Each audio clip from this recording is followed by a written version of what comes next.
ஆச்சி மசாலா. எந்த சமையலும் ருசி தேடும் ரகசியம். 20 ரூபாய். ரொம்ப டயர்டா இருக்கு. இயற்கையான டேட்ஸ், பாதாம், பிஸ்தா, கேஷு அண்ட் ஹனி கொண்டு தயாரிக்கப்பட்ட lion date nut bites. Physical refining செய்யப்பட்ட SKM Poorna rice brand oil. சட்டசபை தேர்தலுக்கு பிறகு பாஜகவிலிருந்து வெளியேறிய அண்ணாமலை மீத லீடர்ஸ் என்ற அமைப்பை தொடங்கியுள்ளார். அதில் 18 லட்சத்துக்கும் அதிகமானோர் உறுப்பினர்களாக சேர்ந்துள்ளனர். அடுத்த கட்டமாக தனி கட்சி தொடங்கி வலுவான அரசியல் சக்தியாக மாறும் இலக்குடன் அண்ணாமலை காய் நகர்த்தி வருகிறார்.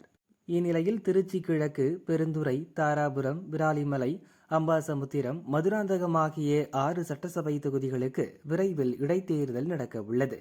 திருச்சி கிழக்கு தொகுதியில் திமுக தலைவர் ஸ்டாலின் போட்டியிட அக்கட்சியினர் வலியுறுத்துகின்றனர். அம்பாசமுத்திரம் தொகுதியில் நாம் தமிழர் கட்சியின் தலைமை ஒருங்கிணைப்பாளர் சீமான் போட்டியிட இருக்கிறார்.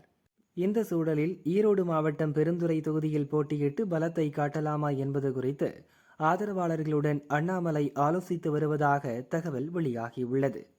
இதுகுறித்து அண்ணாமலை ஆதரவாளர் ஒருவர் கூறியதாவது: தாவேக ஆட்சி அமைந்து விட்டதால் திமுக, அதிமுகவினர் சோர்வடைந்துள்ளனர். எனவே கொங்கு மண்டலத்தை மையப்படுத்தி அரசியல் செய்யும் அண்ணாமலை அங்குள்ள பெருந்துறை தொகுதியில் போட்டியிட வேண்டும் என ஆதரவாளர்கள் வலியுறுத்தி வருகின்றனர். பெருந்துறையில் போட்டியிட்டால் வெற்றி பெற முடியுமா? குறைந்தது 50,000 ஓட்டுகளை பெற முடியுமா?